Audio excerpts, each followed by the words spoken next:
Ukraine is now facing its fourth winter in this war against Russia, and Russia intentionally attacks the energy infrastructure of Ukraine.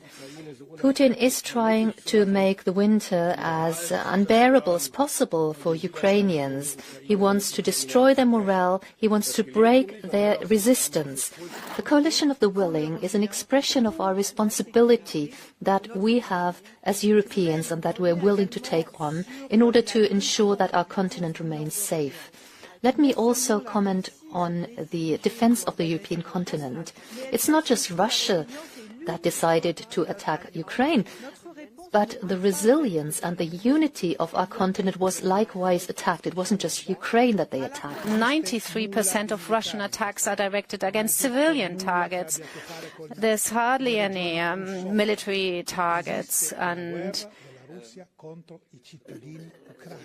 so there is a war of Russia against the Ukrainian population, and Europe has understood that from day one, and that's the reason why we stand by the side of Ukraine. And in the year since, the threats against our nations and against Europe have only increased, with reckless drone incursions into Poland, Russian jets flying over Estonia, and NATO nations consulting through Article 4, not once but twice.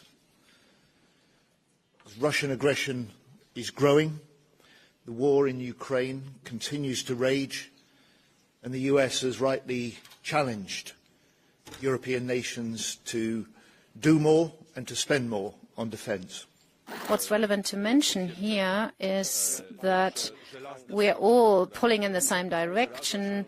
We have to firmly stand by our support to Ukraine with regard to equipment, financing, political support. All of that is critical. We want to ensure that Ukraine can also take part in SAFE, which is an important European instrument. Seamless military mobility is essential for European defence readiness. We need to be able to move troops and military equipment where we need them and when we need them.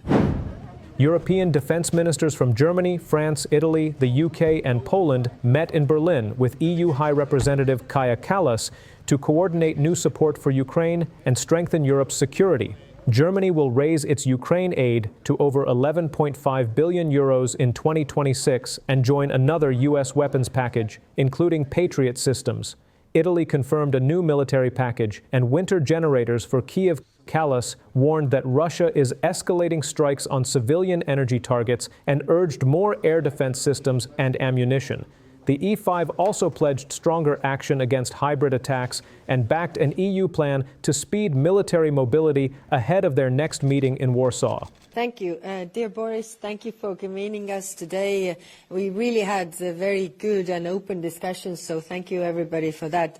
I also want to thank Germany for further increasing its support to Ukraine from next year. The decision to increase annual support to 11.5 billion euros sends a powerful message of support. And Germany's leadership on Ukraine saves lives and sets an example for the rest of Europe.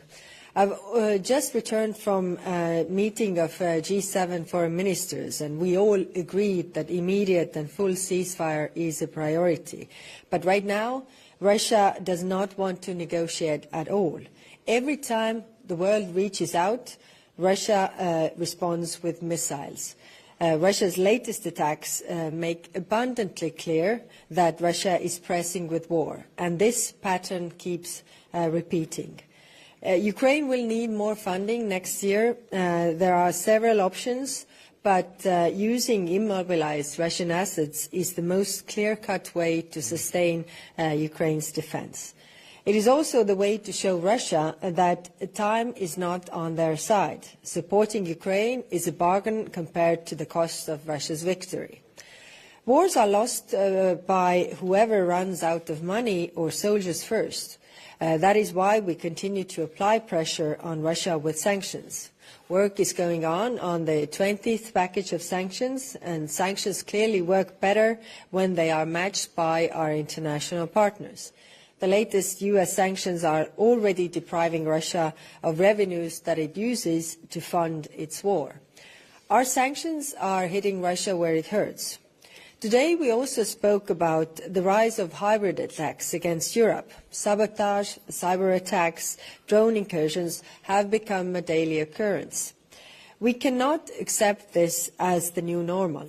We must work together systematically to counter hybrid threats and restore deterrence. On European defence readiness, the EU has presented a clear roadmap to fill the capability gaps across 9 areas. Now the work will fill these gaps is starting.